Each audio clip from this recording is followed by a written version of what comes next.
আজকে ফ্লাওয়ার শুটকি দিয়ে সিম, মূলা, বেগুন, মিষ্টি আলু আর লাউ শাক দিয়ে রান্না করবো শুটকির তরকারি। ফ্রাই প্যানটা গরম হয়ে গেছে, সামান্য একটু সরিষার তেল দিয়ে দিব। দিয়ে এই ফ্লাওয়ার শুটকিগুলো আমি ভেজে নেব একটু লবণ আর একটু রসুন দিয়ে। হালকা একটু লবণ, রসুন, এই শুটকিগুলো আমি একবারে ভাজা ভাজা করে নেব।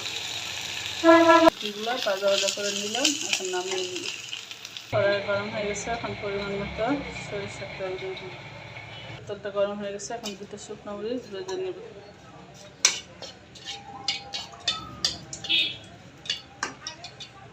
শুকনো মরিচ দুটো আমার ভাজা হয়ে গেছে, দিব পেঁয়াজ কুচি।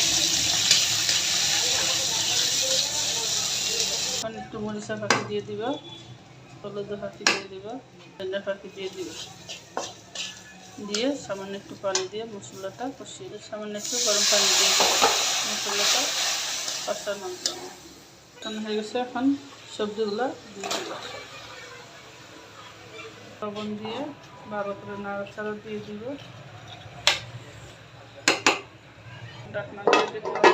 ঢাকনা খুলে সবজিগুলো নাড়াচাড়া দিয়ে দিব, দিয়ে ভাজা শুটকিগুলো দিয়ে দিব, দিয়ে ঢাকনা। এখন আমি ৬-৭টা কাঁচামরিচ আর ৬-৭ টুকরা রসুন শেষে দিয়ে দিব শুটকিতে।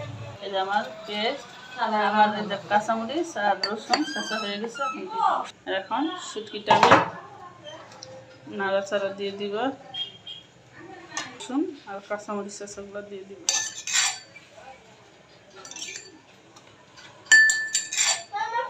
সবগুলো দিয়ে দিলাম, দিয়ে এখন আবার নাড়াচাড়া দিয়ে দিব।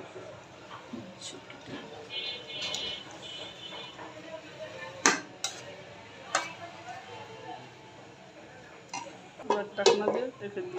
এই শুটকিটাতে দিয়ে রাখা লাউ শাকগুলো দিয়ে দিব।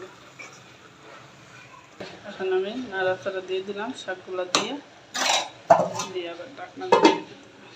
ঢাকনা খুলে শুটকিটা নাড়াচাড়া দিয়ে দিব, দিয়ে আমি ঢাকনাটা খুলে রাখবো। আমার শুটকির তরকারিটা একবারে ভাজা ভাজা হয়ে গেছে।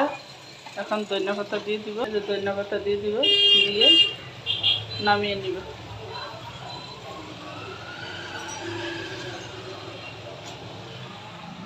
দেখতে হয়েছে আমার শুটকির তরকারি রান্না করা, অবশ্যই সবাই কমেন্টস করে জানাবে।